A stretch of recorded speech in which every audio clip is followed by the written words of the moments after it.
bằng yêu thương trong những câu chuyện đời thường, đến một chặng đường thương ý chí, cùng nhau đi trên hành trình dài kỳ.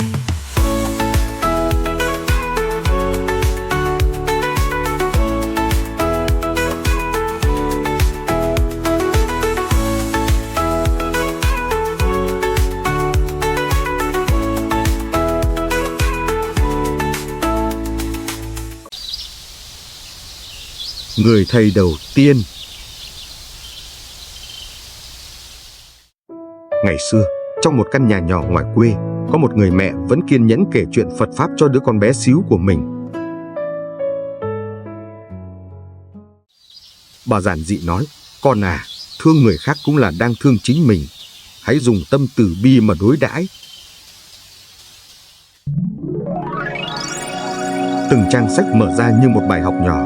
Người biết cho đi, thì tâm sẽ nở hoa tinh khiết như sen nơi cổng chùa. Bỗng, đứa bé ngước lên, đôi mắt còn ngây thơ, hỏi, nếu người ta làm con buồn, thì sao hả mẹ? Người mẹ đáp, thì con lắng nghe họ trước đã. Lúc ấy, cậu đâu biết, mẹ không chỉ kể chuyện, mẹ còn dạy cậu cách làm người. Bất giác, tiếng chuông chùa từ xa vọng về, ngân dài trong gió, như đóng dấu cho một lời dạy đầu đời. Và từ những buổi chiều rất yên như thế, một tấm lòng biết thương người dần dần lớn lên. 15 năm sau, cậu bé ngày nào giờ đã trưởng thành, rời quê để bước vào nhịp sống rực sáng của thành phố. Giữa những đêm đèn sáng ấy, anh trở thành người kể chuyện, làm video về cuộc sống và Phật Pháp. Các video của anh chạm đến rất nhiều người, ai cũng viết cảm ơn thầy, nhờ thầy mà con thay đổi. Rồi nhờ thế, anh được mời về chùa để chia sẻ. Những lời kể chân thành của anh đã truyền cảm hứng cho bao tấm lòng. Ở đầu bên kia, mẹ lặng lẽ xem bằng chiếc điện thoại cũ. Bảo vừa cười vừa lau khóe mắt, rưng rưng tự hào khi thấy con nói những điều thiện lành mà ngày xưa mình từng dạy.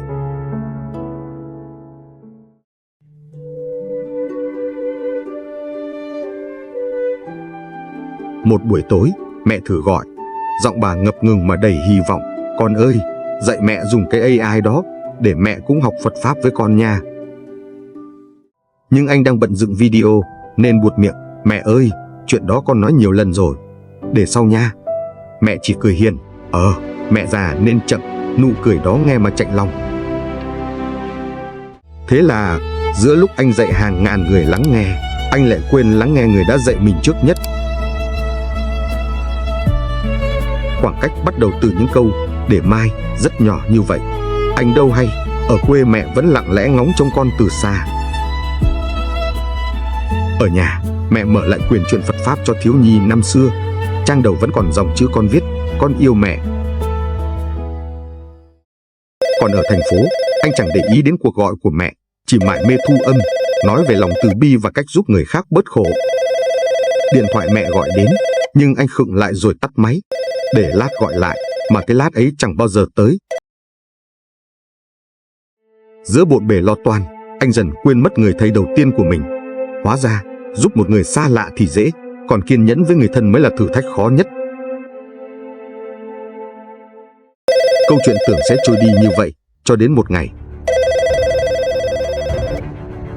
Hôm đó, bất ngờ anh nhận được cuộc gọi hối hả. Mẹ anh nguy kịch, vừa được đưa vào viện. Anh là người nhà phải không? Xin đến ngay. Lập tức, anh lao ra đường giữa cơn mưa xối xả, tim đập thình thịch, đầu chỉ lặp đi lặp lại một nỗi sợ. Lỡ mẹ có chuyện gì, mình biết sống sao? Toàn thân đẫm nước, anh chạy thẳng vào khu cấp cứu, chân bước nặng trĩu, chỉ mong kịp gặp mẹ trước khi điều tệ nhất xảy ra. Tới bệnh viện, anh khựng lại khi thấy mẹ nằm yên, tay vẫn ôm chiếc túi vải cũ với quyển sách ngày xưa. Bất ngờ, anh thấy trong điện thoại mẹ có một thư mục tên Video con trai dạy đạo, mẹ lưu tất cả. Và có một ghi chú nhỏ. Mẹ không hiểu hết, nhưng mẹ tự hào vì con biết thương người. Và trong khoảnh khắc ấy, ký ức ùa về. Những lần anh được tung hô giữa đám đông, rồi những buổi mẹ kiên nhẫn dạy anh từng điều nhỏ. để rồi đổi lại là những tối mẹ ngồi một mình lặng lẽ chờ, những cuộc gọi anh bỏ lỡ, tất cả hiện về, nhắc anh rằng những vô tâm nhỏ cũng đủ tạo nên khoảng trống dài. Yêu mẹ. Anh bật khóc nhận ra mình đã nói đạo lý cho cả thế giới mà lại khó dịu dàng với một người. Anh nắm lấy tay mẹ, nghẹn ngào: "Mẹ ơi, con xin lỗi, con đã quên mất người thầy đầu tiên của con." Và đúng lúc đó, tiếng chuông chùa vọng lên trong tâm, không còn từ xa nữa mà ngân ngay trong chính anh. Từ ngày ấy, mỗi lần về quê, anh lại ngồi bên mẹ, chỉ mẹ xem vài điều mới mẻ trên chiếc điện thoại nhỏ. Tối đến, anh dạy mẹ cách làm video AI và chợt nhận ra niềm vui đâu cần gì lớn lao, chỉ cần được gần mẹ là hạnh phúc rồi. Và cứ thế, những điều hiện đại trở thành cầu nối, còn nụ cười của mẹ vẫn là điều làm anh thấy bình yên nhất.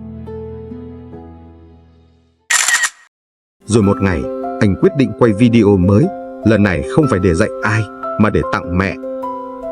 Anh nói, người thầy đầu tiên của tôi không đứng trên bục giảng, người đó ngồi trong căn bếp nhỏ và kể chuyện Phật Pháp, đó chính là mẹ tôi. Không ngờ, chính video ấy lại lan tỏa mạnh mẽ, đưa anh đến giải thưởng người truyền cảm hứng của năm. Trong tiếng reo hò và ánh flash, anh hiểu vinh quang này một nửa thuộc về mẹ, người đã gieo hạt từ bi đầu tiên vào lòng anh.